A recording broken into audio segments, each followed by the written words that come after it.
Šiandien pas mus svečiuojasi Laimutė Stuglienė, lietuvių kalbos mokytoja, rašytoja, dar žinoma kaip Laima Laimutytė.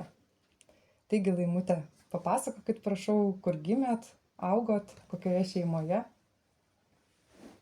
Gerai. Gimiau vaizdingame, mažame, bet labai mielame Aidukų kaime. Aidukai yra ant Ilgio ežero kranto. Graži gamta, mieli, draugiški žmonės, kaimiečiai, mokantis bendrauti, pajuokauti.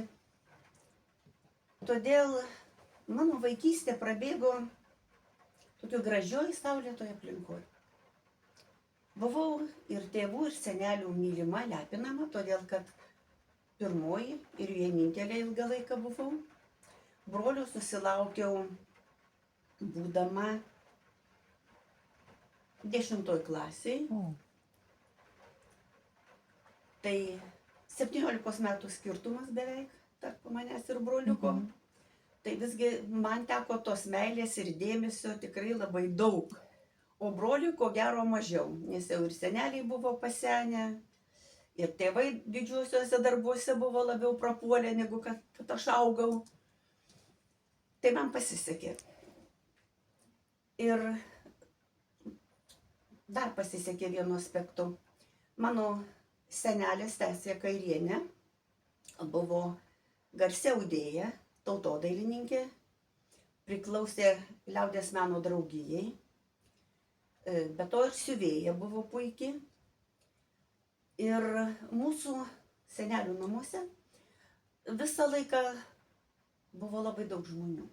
Ateidavo moterys, atsivesdavo vaikus ir mano močiutė Stasė siūdindavo drabužėlius. Atsisėsdavo nuo ryto, atveda vaikutį su trumpom kelnytėm ir su kažkokiais ten neiškiais marškinukais, o išveda jau padoriai. Su ilgom kelnėm, su ilgais marškinukais. Vienu žodžiu, aš dabar stebiuosi, kaip galima buvo per gerą pusdienį pasiūdinti ir marškinius, ir kelnes, ir švarkutį vaikučiai. Paskui vėl ateina kitos moteris pasikonsultuoti dėl raštų, kaip įverti 12-nytį, 8-nytį, 4-nytį. Bobutė konsultuoja, aiškina, paskui ten jos bando kažką piešti, kurti raštus. Na, o televizorių dar tada nebuvo, kaimynai pirmieji Petkūnai įsigijo televizorių, mes antrieji nusipirkome. Tai vakarais ateidavo pažiūrėti televizijos laidų. Mūsų televizorius buvo ogoniokas, susėsdavo pusę kaimo ir žiūrėdavo laidas ir visiems buvo nepaprastai miela ir gera. O gegužės ir birželio mėnesiais, kadangi močiutė buvo ne tik siuvėja, ne tik audėja, bet ir labai religinga asmenybė, tai kamaraitėj visą laiką būdavo altorėlis, papuoštas gėlėm, tai Marijos statula, jeigu tai gegužės mėnuo, jeigu birželio mėnuo Jėzaus Kristaus statulėlė, vėl susirenka visas kaimas ir meldžiasi. Sukalba litaniją, arba Marijai, arba Jėzui, žiūrint vėlgi koks mėnuo, sugieda giesmę, vakarop jau saulė leidžias, dienos darbai, baigiami su tavimi, mielas Jėzau, reikės atsisveikinti, ir giedodavo visi, ir vaikai, ir jaunimas, paaugęs, paaugliukai visokie, ir senos moterytės, ir vyrai, visi iki vieno. O kas gražiausia, kad visą dieną dirbę, grįžę iš kolūkio, apibėgę visus savo ūkio darbus, su baltom skarytėm, su palaidinukėm švariom, su sijonyčiais poilgiais, ateina. Na, tiesiog savotiška relaksacija buvo.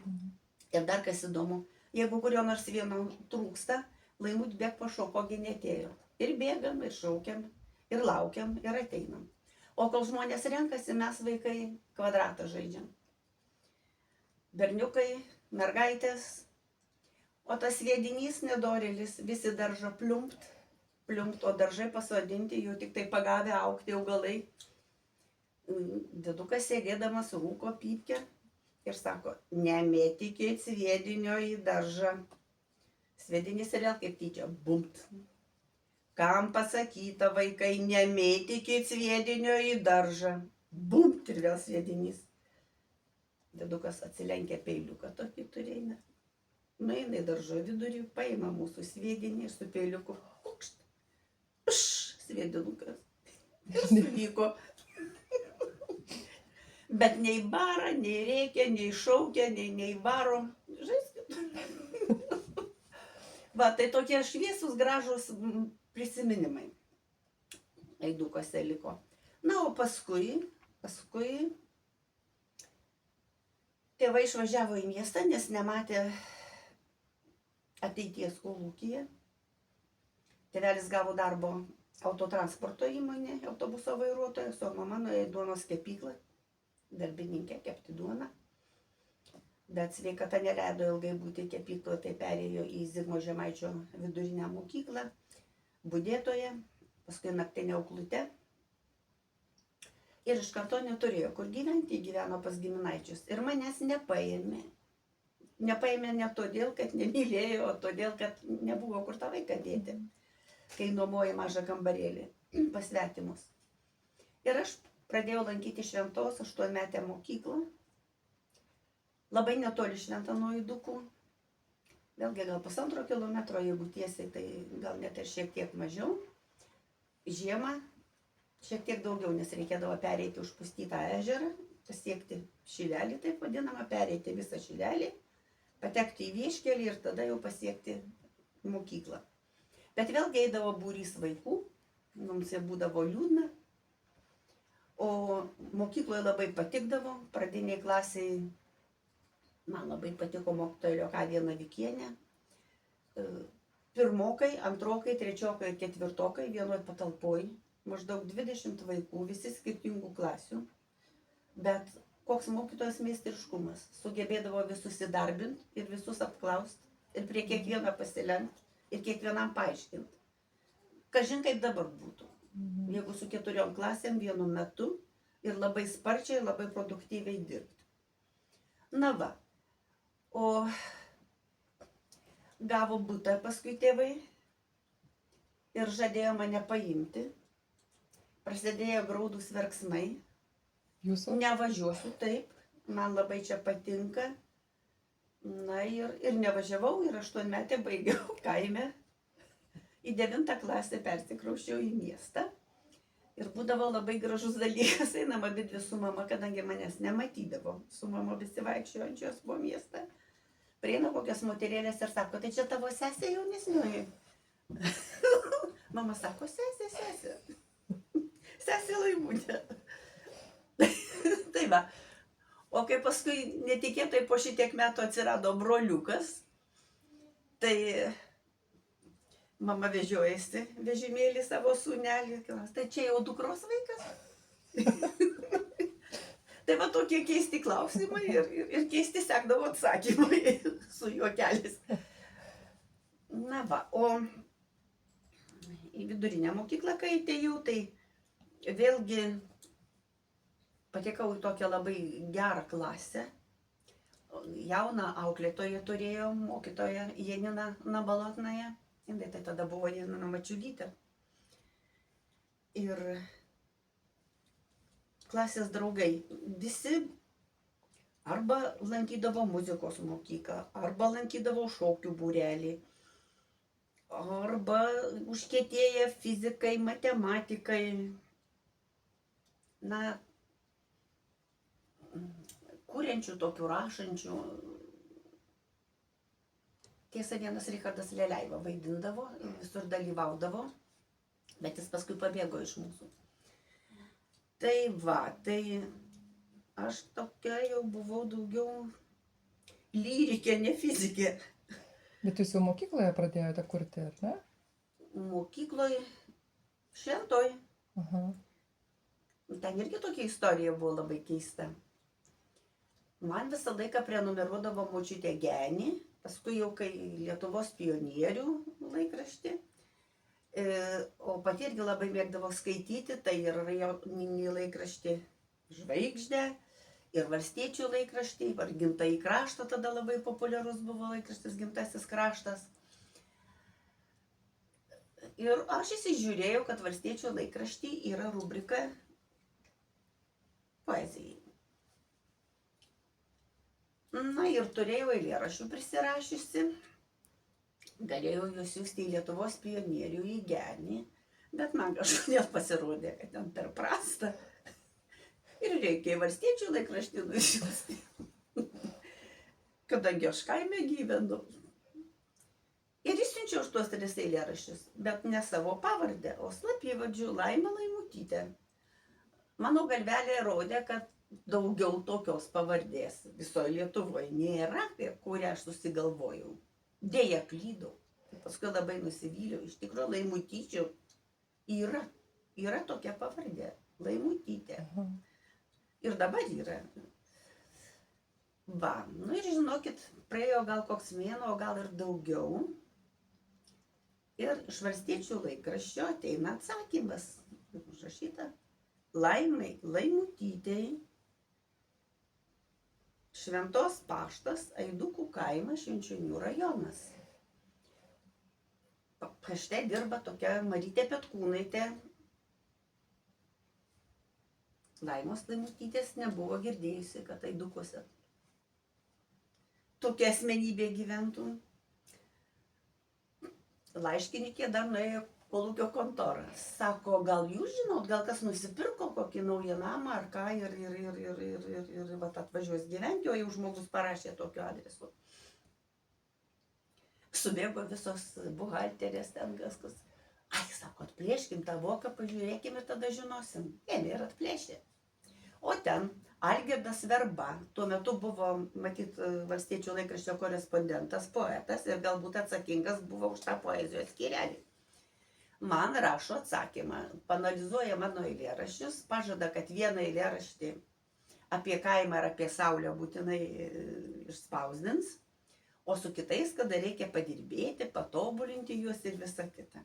Tai jau dabar aišku, kad čia tik Papšytė šitaip galėjo padaryti, niekas kitas. Bet laiškininkė sako, tu jūs atplėšėt voką. O kaip aš dabar įteiksiu? Gali būti skandalas, kaipgi čia dabar. Tai Milda Gaidamavičienė, kadangi mūsų dar šiek tiek ir giminaitė, sako, duokit man šitą laišką, aš nunešiu viską, paaiškinsiu ir nieks jokio triukšmo nekels. Na ir atnešė.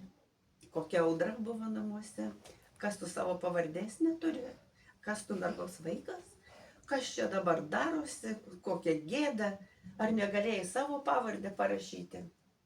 Išklausiau nuleidusi galvą, nieko neprieštaravau, taip kalta. Bet man taip patiko ta Laima Laimutytė, kad aš jos taip ir neatsikračiau. Bet komplimentų, pagirimų, kad atspausdinsiu su laikraštį nesulaukia, tik tai iškart prie slapyvardžio. Taip, kodėl tu šitai padarai? Tai tai čia buvo tokia pradžia. Tokia pradžia, o paskui rašydavau, sustodavau, vėl rašydavau, vėl sustodavau. Ir paskui tas slapyvardis tiesiog mane gelbėdavo. Kai dirbė mokykloje ar ką nors spausdini, tai toks požiūris, kad šitas žmogus gal vėl nežino, ką parašyti ir kur nori ką parašyti. O kai nieks nežino, kas čia tu tokia, ir gerai, ir labai gražu. Va, ir kai jau baigiau ir mokslus, vidurinę mokyklą ir pradėjau dirbti, tai aš tokią ramybę jausdavau, kad vieną kartą pašte stoviu, moteris kalba. Šeimininkai kaip tik buvo paskelbtas konkursas, ten duoda temą ir reikia parašyti arba humoreską, arba kokį humoristinį eilėraštį. Tai apie daržovės, tai apie vitaminą kokį nors, tai ten visokį. Ir kaip tik artėjo, man atrodo, naujieji metai. Ir ten reikėjo linkėjimą kalėdinį humoristiškai parašyti. Ir aš parašiau tą linkėjimą, patiko. Dar piešinį man nupiešė mokinys Ričardas Kulešas. Išsiunčiau ir pasirašiau naujametinę snaigę iš Švenčionių. Nusipirko laikraštį moteriškės šeimininkė, varto ir sako, kokia čia ta snaigė iš Švenčionių, tai įdomu, kas čia rašo, o aš stoviu. Gražu, gera. Malonu. Malonu. Tai taip ir gyvenome. Po mokslų Vilniaus universitete studijavote? Taip, taip. Ir dabar, kai nuvažiuoju, tai jeigu tik turiu minutę, tai aš būtinai nueinu pavaikščioti tais kiemeliais, prie berželių pasėdėti. Ten pat buvo? Filologijos fakultete, Aha, taip, čia prie prezidentūros. prezidentūros. Aš irgi ten kartu. Irgi ten Taip, kad mokiausi.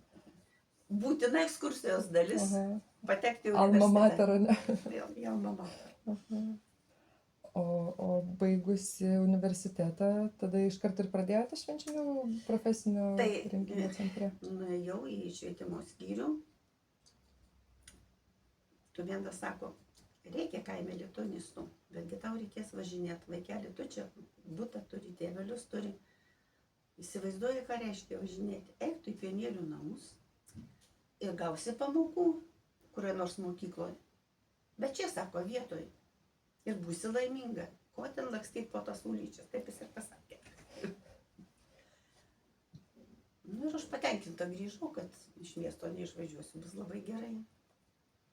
O kadangi esu kilus iš religingos šeimos ir kaip pareiškė, kad gavau darbo pionierių namuose, tada vadinosi moksleivių ir pionierių rūmai. Čia Adutiškio gatvėje, tokiam pilkam dviaukščiam name. Kur papildomo ugdymo centras tas buvo? Kažkurio metu gal metu? Taip, ir biblioteka buvo vaikų Aha. tenai.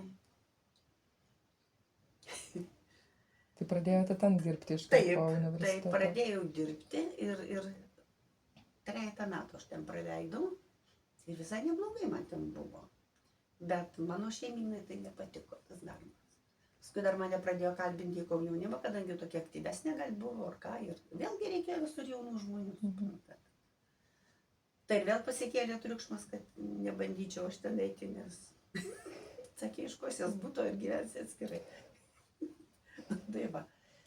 Paskui vidutinės 8-metės mokyklos mokytoja Cibulskienė sugalvojo išeiti į ilgalaikės atostogas, susilaukti vaikelio ir paauginti jį.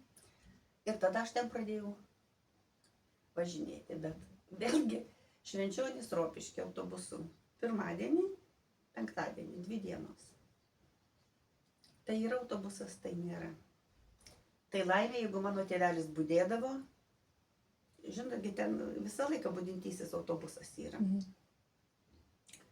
Tai tada jau, jeigu nėra to reiso, tai mus kaip jau nueina į dispečerinę, ten susitarė ir yra ar nėra autobusas, bet vis viena atsiranda tas autobusas. O jeigu ne, jeigu tėvelis nebudi tą dieną, tai visai būdavo ir vėluodavom ir į pamokas. Ir paverkt tekdavo 8:30, o tada 8 valandą prasidėdavo pamokos, o mes dar stovim stoty. Bet ne viena stovėdavo, daugiau mokytojų važinėdavo iš Švenčionių.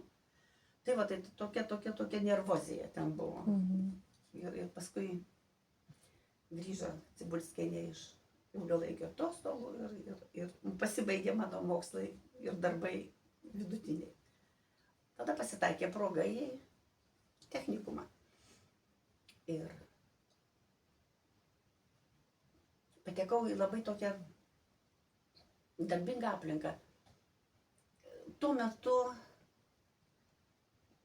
buvo tokia grupė mokytojų, kuriems vien tik pamokų buvo maža. Reikėjo papildomos veiklos.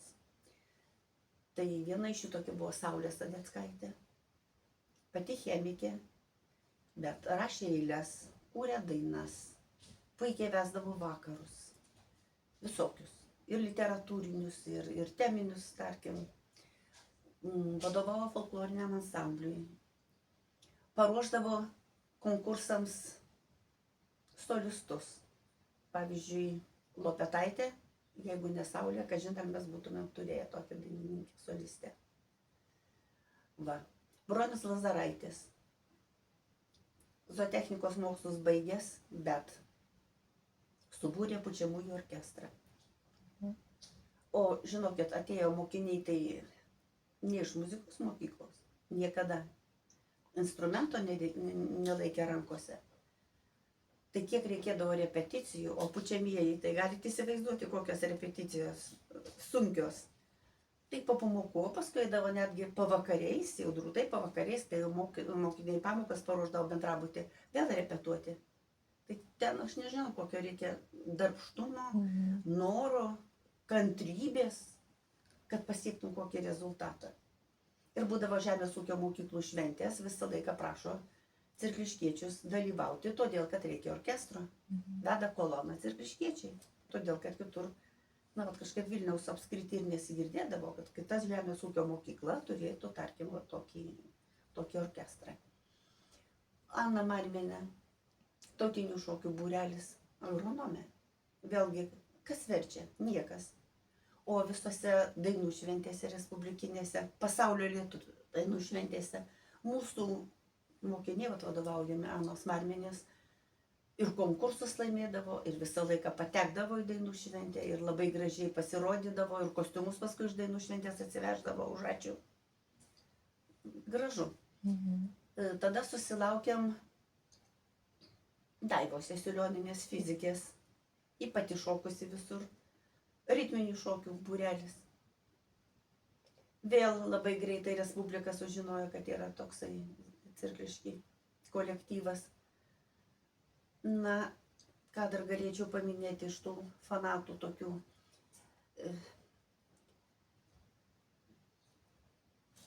Užklasinio darbo organizatorės Tatjana Melik. Ta pati Daiva Jasiulioninė irgi dirbo užklasinio darbo organizatorė labai šauniai. Stasė Jasiulioninė kapeloje dalyvavo, mokytojų kapela buvo dvaras. Ir suspėdavo visur. O abidvi Jasiulioninės, Daiva ir Stasė, bendra pavardės. Jeigu kokia šventė ar ką sugalvos intermedija, Stasė dzūkaitė, dzūkiškai Daiva, mūsų tarme Rytų aukštaičių, Vilniškių, kaip pašnekava abidvi, tai kaip pajuokina mus visus, kaip pakelia nuotaiką. Tai vat toks būrys žmonių ir tiek daug noro, pakilimo kažkokio, nežinau, tokio užsispyrimo. Kiti mokytojai iš kitų mokyklų sakydavo, gal tai jums žaliais mokat, kad moko, doleriais mėto ir apmėto, kad jūs čia taip iš kailio nerėtės. Niekas mūsų nevarė, niekas mūsų neragino, bet nieks ir sparnų, kaip čia pasakius, neapkirpo. Norit, kilkit, veikit. Tai va, tai yra ką atsiminti. Iš tikrųjų labai prasmingai, labai gražiai, džiugiai gyvenome. Tai jūs ir pati konkursuose labai ir su mokiniais dalyvavote? Taip. Aš turiu literatų būrelį. Ir dievulis man pasiūsdavo iš kiekvienos laidos po porą talentingų mokinių. Nes vėlgi, žemės ūkio mokykla, tai aišku, toli gražu nebūsimieji rašytojai susirenka. Bet vienas kitas, trečias, tikrai gabus, galbūt mokykloje buvo nepastebėtas, gal buvo drąsesnių mokykloje toj klasėje, gudresnių.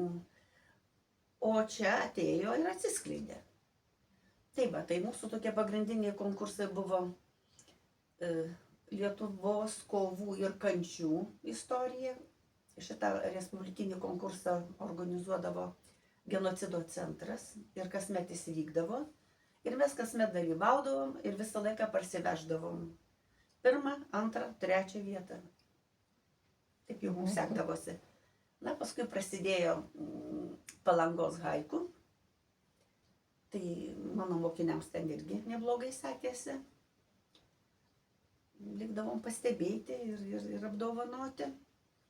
Na ir paskui tautos dvasios beieškant. Toks konkursas, kurį organizuodavo turizmo centras ir švietimo ministerija. Tai mes ten ne tik raštinius siųsdavom, bet ir filmų sukurdavom. Ir vėlgi būdavom pastebėti. Tai va, ir prabėgo dabar nemažai metų, bet tie mano mokiniai, kurie rašydavo, kurdavo, na, taip giliai liko mano širdį. Tai galbūt viena iš tokių Edita Sodaunikaitė.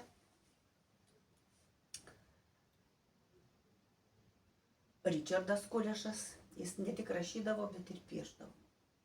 Ir kai būdavo, tarkim, rašinių ir piešinių konkursas, kai reikia parašyti ir nupiešti. Tai čia Richardas Kulešas būdavo nepralenkiamas. Matot, vaizduotė žmogaus ir rankos daug ką reiškia. Reiškia, gali parašyti, bet negali iliustruoti. O čia gali ir tą, ir aną padaryti. Retas atvejis toks, kad iš... Taip. Ir noriu pasakyti, kad mano knygelę, nebloguoju, Richardas Kulešas ir iliustravo. Taip kad gražu. Tikrai. Gražu. Na, o paskui, kas dar labai jau man tokį labai malonų įspūdį ir gerą paliko, Laima Strakšienė. Jie lankė šokių būrelį ir literatų būrelį. Ir įsivaizduokit, po 2-3 valandas repetuoja, suplukusi, atbėga, mokytoja, pavėlavau šiek tiek, tai ką dabar skaitysim? Aha, jau čia man paliko, gerai, aha, kada, rytoj išmok, poryt, gerai, aš dar bėgu, dar atiduosiu kostiumą ir vėl grįšiu. Taigi šokių būrelį reikia ten kažką dar padaryti ir vėl. Tai va, su tokiais vaikais, su tokiais mokiniais, su tokiais patriotais gali kalnus nuversti. Ką dar galėčiau paminėti? Aurelija Stikaitė ir kraštotyrinius darbus gebėjo rašyti ir jis sekdavosi. Ir filmuose, be kuriam dalyvaudavo ir vaidindavo, nebijodavo kameros. Tai irgi didelis pliusas. Ir haiku rašydavo. Tai labai gražu, labai miela. Na ir Eleną Odilovą turėjom, tokią poetę. Mes jos ir knygą išleidom, mokyklos mastu, Studijom visus jos eilėraščius ir padarėm pristatymą, vakarėlį tokį ir knygą. Tada kaip tik prasidėjo kompiuterizacija. Tai ir išspausdinom, ir išom tą knygą, vienu žodžiu, ir pasakėm, ačiū kompiuterį. Bet tuos talentus tai jūs atrasdavot? Kaip jums taip? Matot, ašgi visose grupėse turėjau pamokas. Nuo 1 kurso iki 4. Tai, kai daug tų klasių turi, pastebi, atsirenki. Bet vėlgi, jeigu pats mokinys nenori, nepriversi, čia toks dalykas. Tuo labiau, kai kiti spardo kamuolį, futbolą žaidžia. O čia reikia sėdėti ir rašyti, nes nepasėdėsi, neparašysi. Ir dar čia tau subrauko, dar sukritikuoja ir vėl liepia perrašyti. Ir dar ko nors pagalvoti, ir dar kas nors, ir dar negerai. Tai kaip tada būna? Nusispjauna ir nueina. O čia... Vat noriu, rašau ir rašysiu, kad ir mane pakritikuos, bet žinau, kad man tada pasiseks Respublikoje. Jeigu nepataisysiu, nepagerinsiu, nebus rezultatų. Tai va, tai su tokiais kietuoliais gali daug ką padaryti. Bet tas dėmesys jam įvertinimas daug ką reikšdavo. Taip, dėmesys įvertinimas daug ką reikšdavo tikrai. O dar būdavo ir vienas geras pliusas, kadangi prie stipendijos dar gauni premiją. Dar paskatinimas. Dar paskatinimas. O dar mokykloje buvo televizorius, jeigu grįžai iš respublikinio konkurso ir laimėjai prizinę vietą, tai tu šitoj jau tu būsi nufotografuotas, gausi pasveikinimą ir tik atsidaro duris čia laboratoriniam korpuse, iš karto žvilgt, virš durų kabo ekranas ir tu ten puikuojasi. Irgi gražu, irgi pliusas. Irgi pliusas, tai va. Dar gal galėtumėt plačiau papasakot apie kraštotyrinės veiklas? Tai būtent tie mūsų konkursai respublikiniai, Tautos dvasios beieškant ir Lietuvos kovų ir kančių istorija, paskatino susidomėti kraštotyrą. Ir apskritai aš būrelyje darydavau tokius dalykus. Ateina mokinys ir sako, aš noriu dalyvauti būrelyje, bet mokytoja, aš noriu tik deklamuoti. kitas ateina ir sako, aš nenoriu jokių deklamacijų, aš noriu rinkti darbus, tokius labai konkrečius rašyti darbus, kad ir kraštotyrinius. Tik man paaiškinkit, kaip reikia daryti ir aš mielai pakalbinsiu močiutę, pakalbinsiu senelį, nueisiu pas kaimyną, nufotografuosiu, tik man paaiškinkit, kaip tai daryti, kaip paklausti, kaip išreikalauti, kaip užmegzti ryšį. Trečias atsako, dalyvaučiau, jeigu rengtumėt kokius nors literatūrinius vakarus, jeigu reikėtų pašokti, padainuoti, ką nors padeklamuoti. Gerai. Tai tada šitaip ir dariau. Vienu žodžiu, va tie žmonės, kurie nori draugauti su pagyvenusiais žmonėmis, geba užmegzti ryšį ir jiems, tarkim, įdomu kažką užrašyti, pateikti. Tai va čia, būtent nuo tokių žmonių ir prasidėjo tie kraštotyriniai darbai. Ir vėl kraštotyrai. Edita Sodaunikaitė, Ramunė Jurgelevičiūtė, tas pats Ričardas Kulešas, bet tas gebėdavo ir vakarus vesti labai puikiai. Daug kur plačiom. Astikaitė Aurelija irgi, jeigu užsiima ką nors padaryti, tai padarys. Ir šitaip susikaupė tų kraštotyrinių darbų. O labai gražu, kad kiekvienoj seniūnijoj, kiekvienam kaime yra tikrai ne vienas ir ne du įdomūs žmonės. Tai ir tremtiniai, ir kryždirbiai, ir pasakoriai, ir geros šeimininkės, audėjos. Kodėlgi apie jas neparašyti? Tai irgi įdomūs žmonės. Tai va mano kraštotyrininkai šitą ir darydavo. Ir vėlgi sekdavosi. O paskui atsirasdavo įdirbis. Jeigu žinai, kad kraštotyrinį darbą reikia parašyti ir kad metrika jo būtų, viską užfiksuoti. Nufotografavai, kada nufotografavai, ką nufotografavai, kur nufotografavai, turi būtinai metrika. Užrašiai, kada užrašiai, kokio amžiaus žmogus. Pavardė, vardas, gyvenamoji vieta, kur gyveno, adresas. Na, vienu žodžiu, metrika turi būti. Tai atsimena paskui, žino, kad šitaip reikia padaryti. Jeigu nebus metrikos, tai darbas bus nevertingas. Ir išmoko ir fotografuoti. Ir tą metriką užrašyti taip, kaip reikalauja kraštotyriniuose darbuose. Bet vėlgi sakau, tai turi būti vidinis noras. Be noro per prievartą tokių darbų nepadarysi, todėl kad jie dideliai yra. Jeigu kraštotyrinis darbas 50 puslapį arba 70, tai reikia padirbėti. Reikia. Reikia pasėdėti. Reikia. O kad sėdėtum ir knibinėtum tą darbą, tai kantrybės reikia turėti ir labai labai norėti parašyti. Įdomių istorijų būtent apie kraštotyrinės veiklas, kaip vykdavo. Jūs ir kartu su jais ir dalyvaudavot? Taip. Su mokiniais? Taip.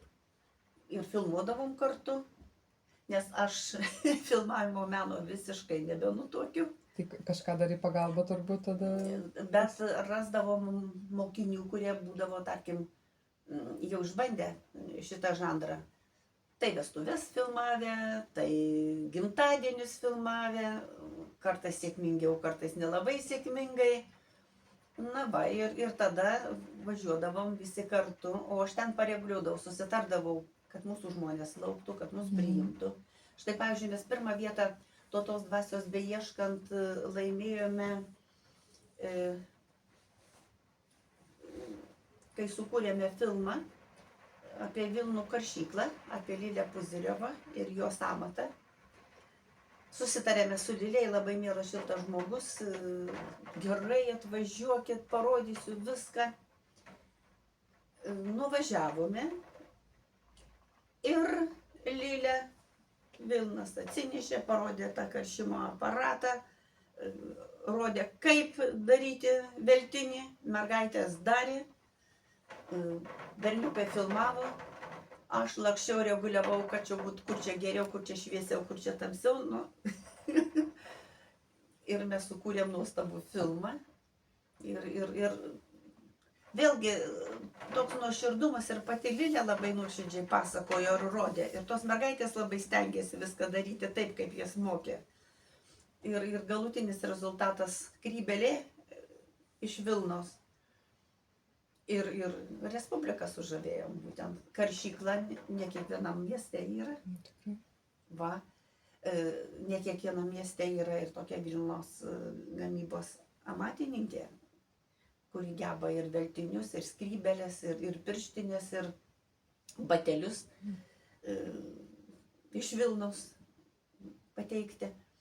Tai va, bet čia buvo grupė. Vienu žodžiu, vieni mokėjo vieną dalyką, kiti kitą, treti trečią. Ir tada, kai sudedi viską į krūvą, kažkas išeina. Kaip paklausai, tai tiek talentingų žmonių jūs supo ir pati. Tai va, o Rasdavot paskui, laiko. pavyzdžiui, Kryžiaus gimimas, vėlgi su kitu filmu mums labai pasisekė. Aidukų kaimo, nuo to pačio kaimo, kuriame aš gimus augusi ir kurį labai labai myliu ir jo liūdžiuosi. Jeigu sapnuoju, tai tik Aidukus sapnuoju. Kažkodėl nesapnuoju Švenčionių, nesapnuoju Cirkliškio, nors ilgai gyvenau, bet sapnuoju Aidukus. Tai ištuštėjo kaimas, labai daug žmonių. Tiesiog nuo ežero kranto persikėlė į kapinaitės, kurios irgi labai netoli yra. Ir tas kryžius, kuo toliau, tuo niūriau atrodė. Ir paskui jau kažkaip nelabai miela pasidarė, na reikėjo tą kryžių pakeisti, vienu žodžiu, naujų. Tai aš pakalbėjau su Martinkėnu Genadiju, mano irgi buvusiu mokiniu ir žymiu krikšdirbiu, amatininku, medžio drožėjų. Sakau, kaip atrodytų, jeigu susitartume mes, aš susitarčiau su miškininkais, kadangi tada buvau miškininkų grupės auklėtoja. Jeigu, sakau, mano vyrai ateitų, tamsta reguliuotų ir tiesiog padėtų išskaptuoti kryžių ir paskui jį nuvežtumėm į Aidukus ir pastatytumėm. Atsiklaustumėm, ko aidukiečiai nori, kaip jis turi atrodyti. Galbūt atgaminsim tą senąjį kryžių, galbūt patobulinsim, pagražinsim, betgi vėl reikia tarti su vietiniais, nes galim neįtikti. Gerai, sako, bandom. Na ir pradėjom. Patį medį, tą ąžuolą atsigabeno Genadijus pats, nes, žinot, mokiniai čia galėjo, kaip čia pasakius, ir susižeisti ir visa kita, čia ne taip paprasta. Bet jau kai medis nukirsdintas buvo ir atvežtas jo kieme, Cirklišky, tai tada vėlgi susitarėm su mokyklos vadovybė, kad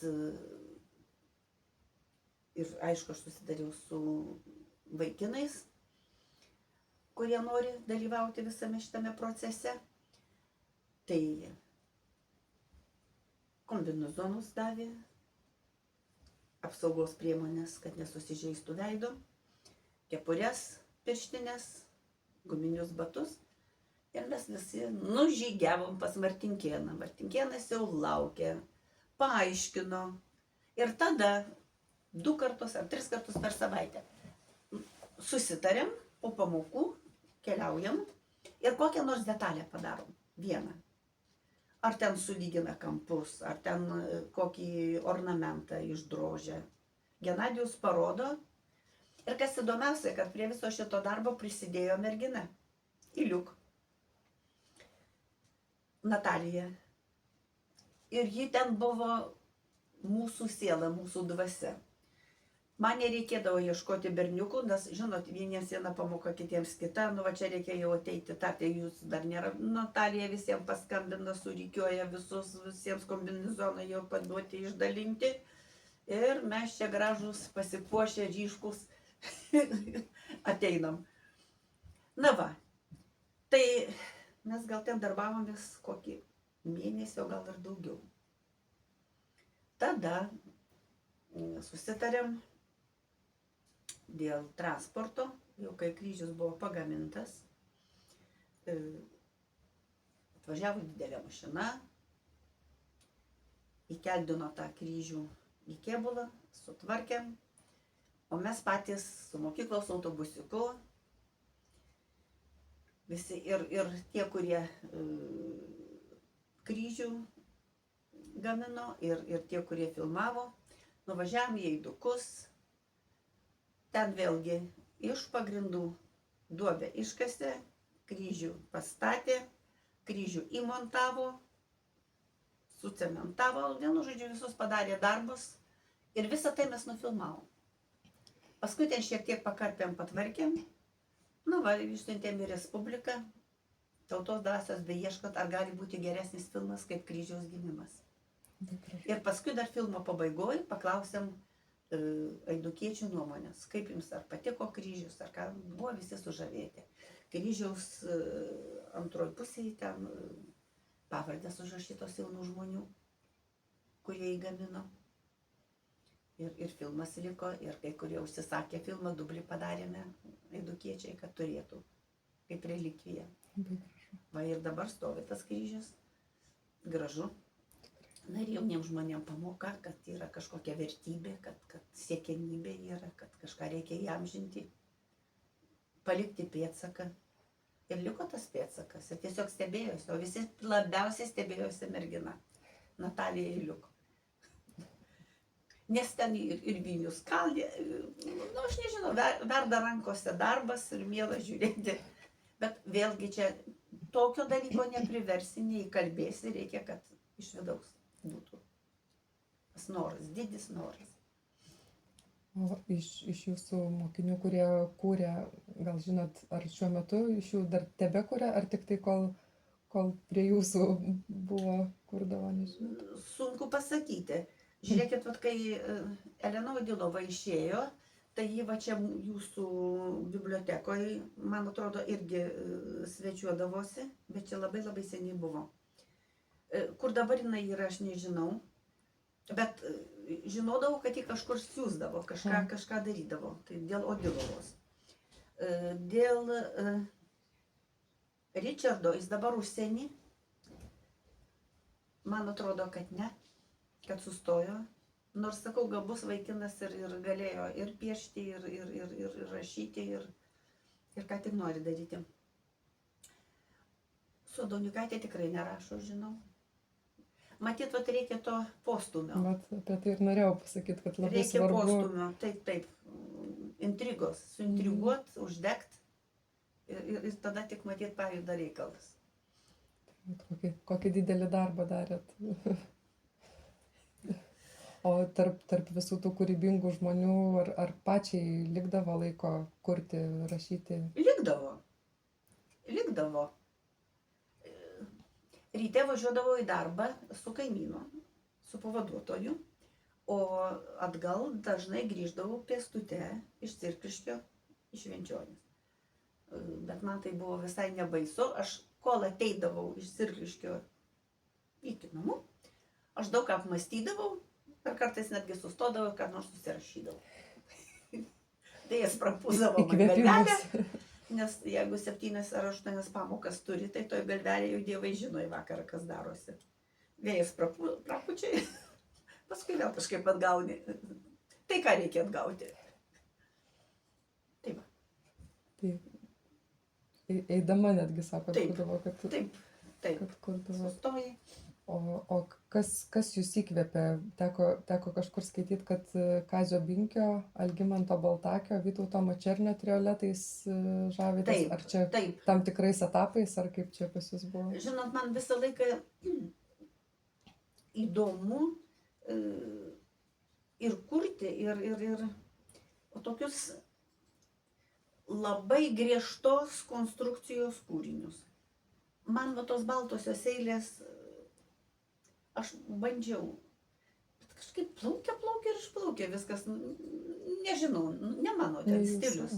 O ten, kur griežta, pavyzdžiui, haiku, nieko ten neišmąstysi. Jeigu pirmoji eilutė turi būti žodžiai iš 5 skiemenų, tai kaip nori, tai raitykis, bet turi būti iš 5 skiemenų, ne kitaip bus ne haiku. Jeigu antroji eilutė turi būti žodžiai iš 7 skiemenų, tai vėl kaip nori raitykis, bet taip ir ne kitaip. Ir jeigu trečioji eilutė vėl žodžiai tik iš 5 skiemenų, ne 5 žodžiai, ne 5 skiemenys ar 7, bet skiemenys. Tai nieko tu čia nepadarysi.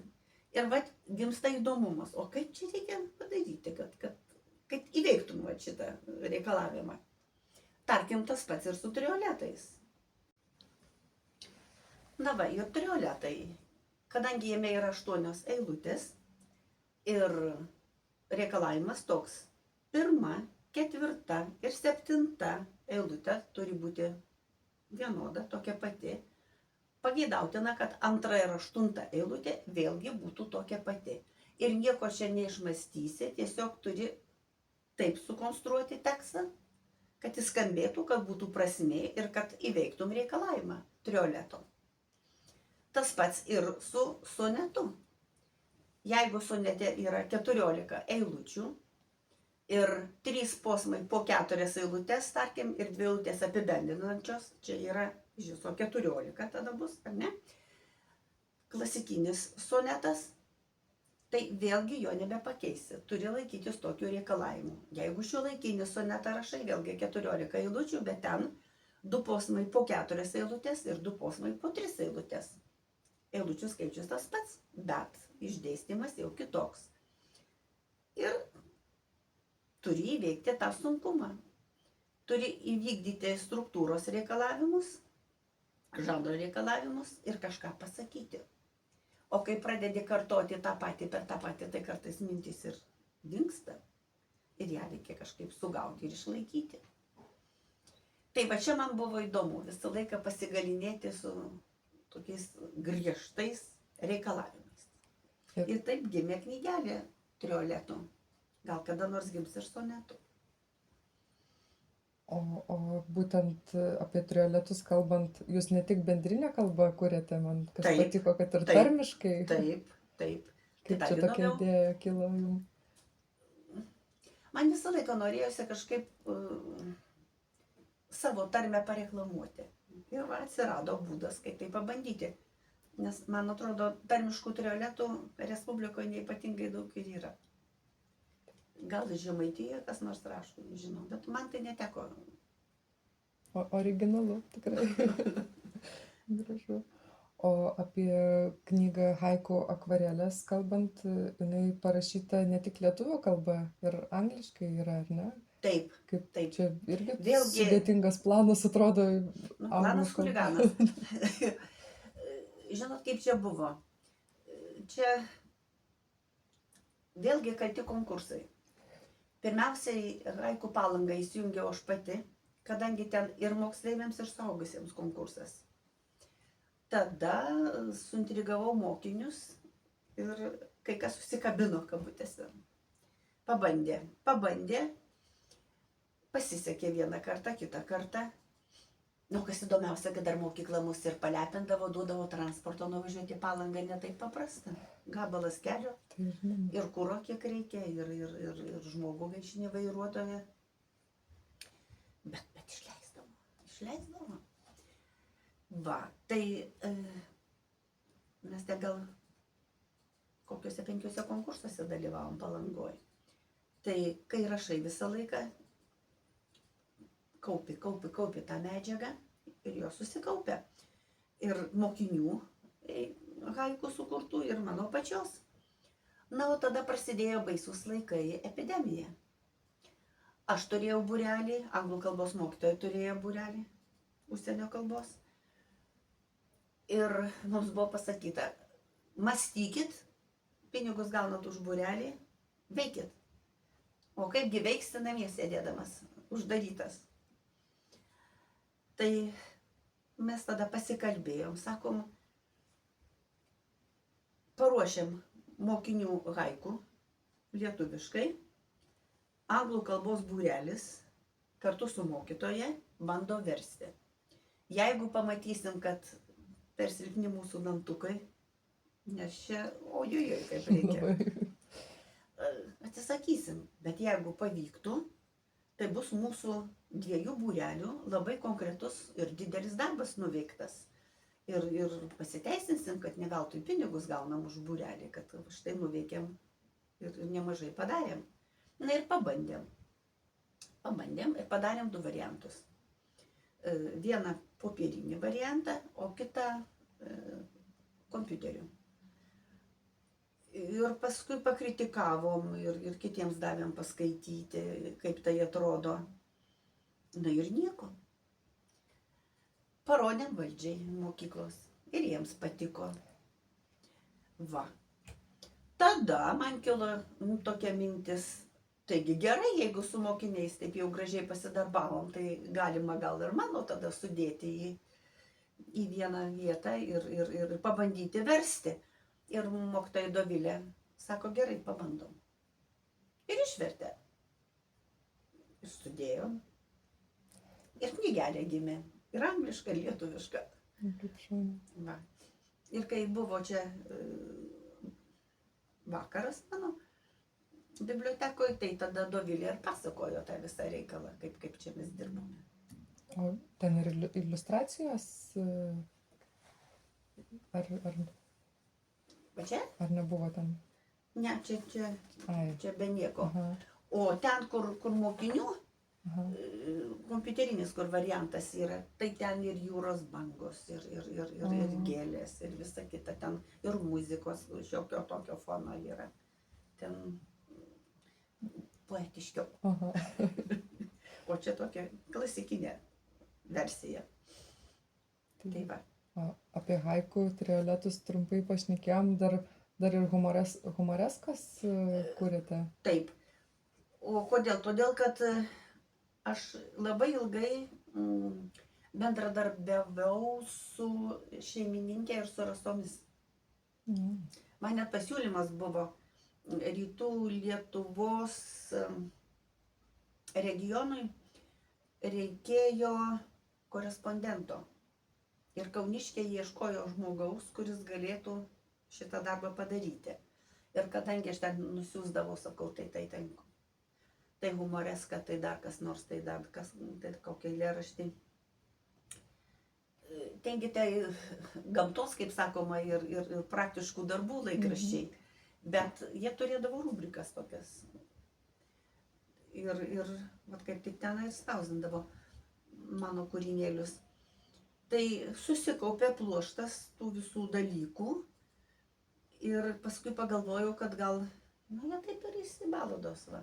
Gal reikia sudėti į knygelę ir kai sudėjau, tada paprašiau Richardą, kad jis iliustruotų. Ir jis mielai sutiko ir labai greitai čia man papaišė, parodė, atrinkom eskizus, kurie patiko, sudėjom į knygelę. Ir vėlgi, čia Dovilė antrininkė, čia Richardas antrininkas. Tik tai trioletą antrininko neturi. Nebuvo kaip pavaizduoti jūs. O dar knygą matom mūsų istoriją gyvai. Galit Ir papasakoti? čia aš jos sudarytoja esu. O čia mūsų mokyklos istorija ir kartu dalis kraštotyrinių darbų sudėta va čia, mūsiškių. Tai vėlgi,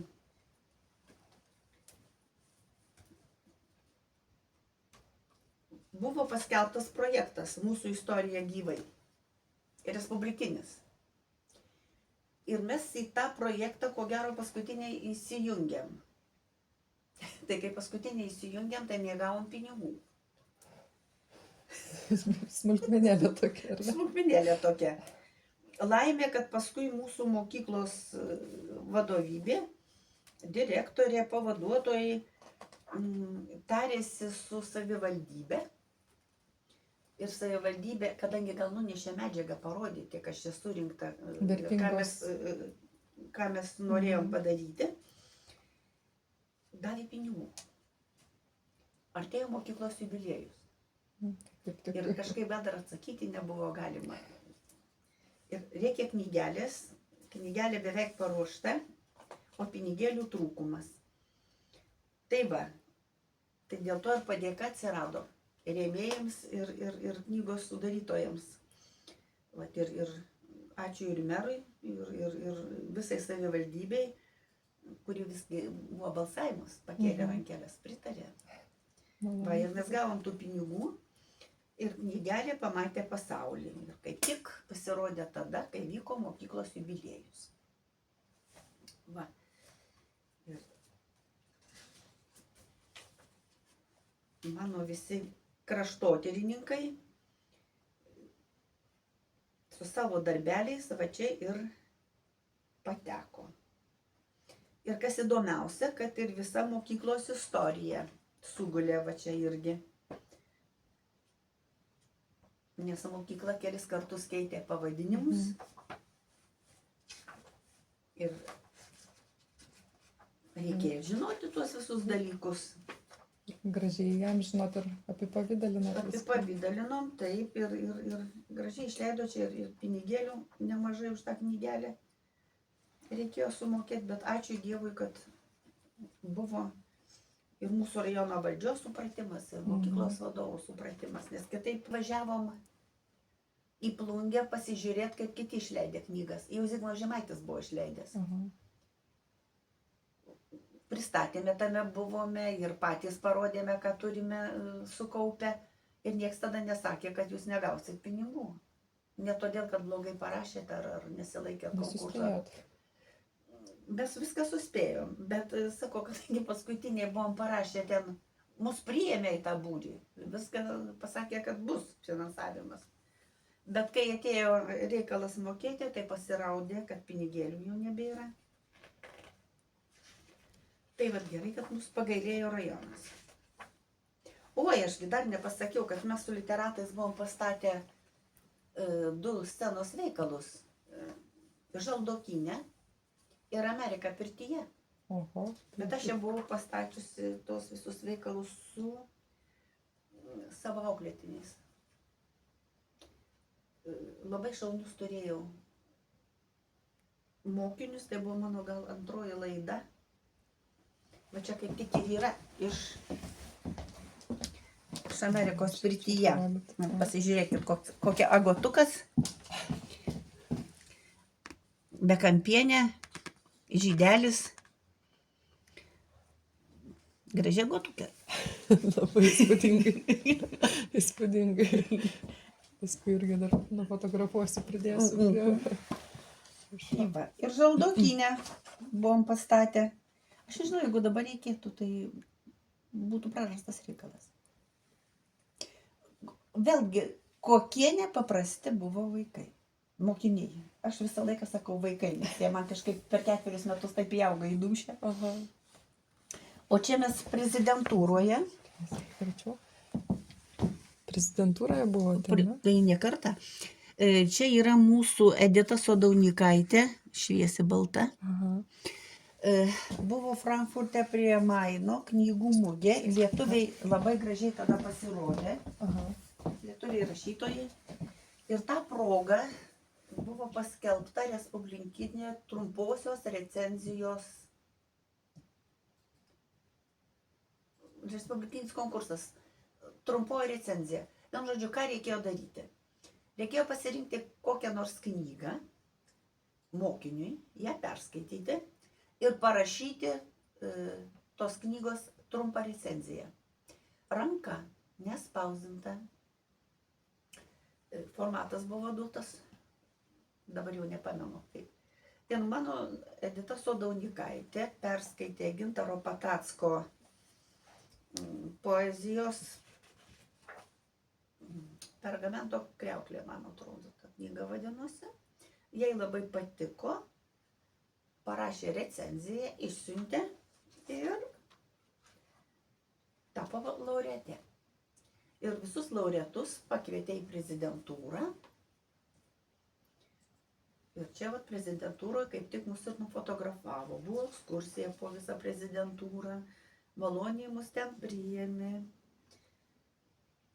Pamokė, kaip reikia fotografuoti su prezidentu. Gera patirtis tokia. Gera patirtis. Taip. O dar viena knyga Benjamino Kondroto kūrėjų pėdsakais, tai čia apie jūs. Čia, žinot, čia kas yra? Benjaminas Kondrotas, įžymus ir talentingas lituanistas. Jis ką daro? Surinko visus rašančius Vilniaus ir Švenčionių krašte. Ir mane įdėjo tarp kitų. Malonu. Būti pastebėtai, ar ne? Taip, taip. Tikriausiai biblioteka pasiūlė, aš nežinau, iš kur jis galėjo kitaip sužinoti. Čia faktas, kad kažkas pasakė. Va.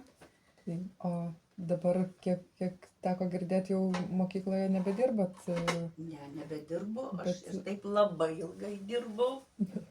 Bet dabar renginiuose dalyvaujate, kūrėte? Dabar Ką dar veikia? 3 amžiaus universiteto veikloje dalyvauju. Kažką parašau, kažkur įsiunčiu, konkursos dalyvauju. Va, šiemet pavasarį vėlgi buvau Haiku Palanga konkurse. Patekau į laureatų sąrašą. Čiurlioniui buvo skirtas konkursas. Ir kažkaip pasisekė, nežinau, vienu žodžiu, buvo pakankamai daug konkurentų. O dabar va laukiu, turiu būti paskelbtas Biržų haiku. Praeitais metais pasisekė ir Biržų haiku, nežinau kaip šiemet.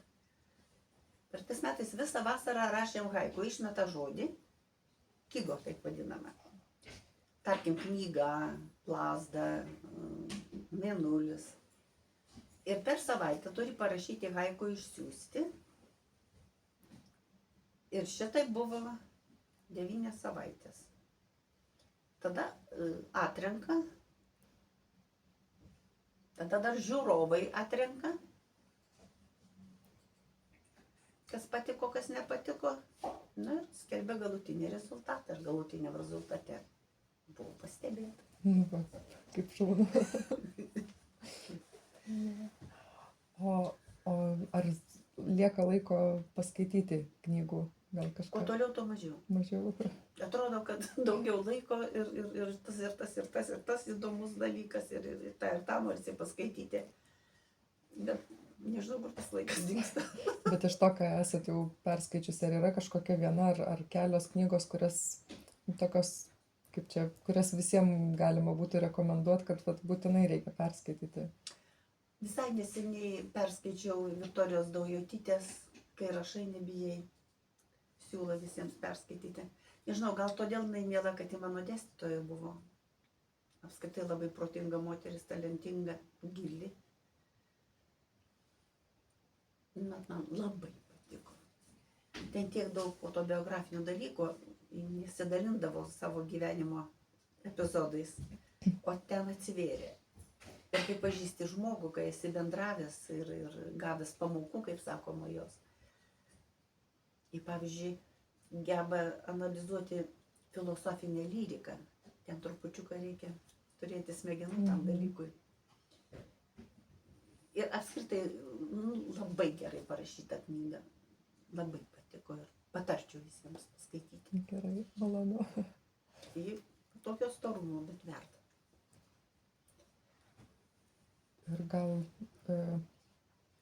turėtumėt patarimą, kaip galima skatinti jaunus žmones mylėti lietuvių kalbą, savo gimtąjį kraštą?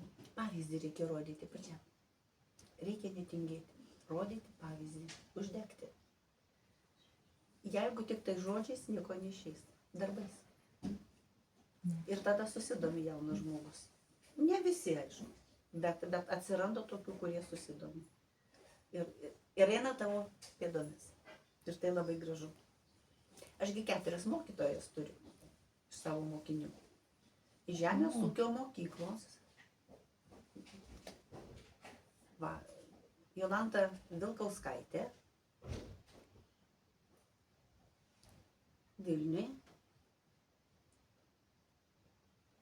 Dabar negaliu pasakyti, kai mokyklų pavadinimai keičiasi. Bet tikrai Vilniuje mokytojauja ir labai sėkmingai, tarp kitko.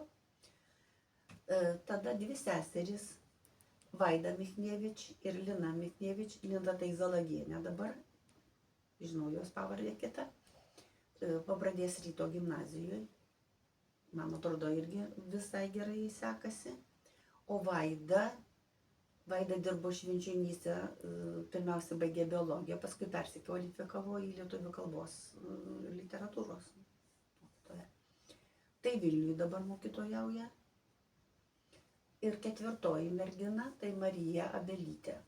Ir labai ilgai Magūnuose dirbo, o paskui, kai uždarė Magūnus, nežinau, kurie padėjo, irgi iš horizonto dingusi. Bet 4 merginos. Kad buvot puikių pavyzdžių mokiniams įkvėpėt ir padėjo eiti keliu. Tai va, tai turiu. Tai va, Lina Zalagienė ir žodžiuoja dažnai pas mane. O su Jolanta Vilkauskaitė, tai labai gražus dalykas buvo. Nuvažiavom į teatrą, pertraukėlę, lipam kavos atsigerti į apačią, į kavinutę, susitinkam, apsikabinam. Malonu. Džiaugsmo ašara išdryžta. Gražu. Tikrai. Mokytoja, arba seminare kartais. Sėdim, kažkas į nugarą man beldžia, atsisuku, Jolanta, labas auklėtojas, sako. Kažkada mokėte, jau dabar kartu mokotės. Taip, tada kartu mokomės. Gražu. Taip. Gražu. Didelis darbas ir smagu, kad ir išsaugota tiek visko užrašyta. Ir bibliotekoje turėjom parodą jūsų kraštotyros darbų ir literatų. Taip pat. Taip, ir daugelis tų darbų respublikiniuose leidiniuose yra įamžinti, taip kad neišnyks. Taip. Neišnyks. Ačiū už jūsų didelį darbą ir už gražų pavyzdį. Ačiū, kad esat. Ačiū Jums. Ačiū Jums.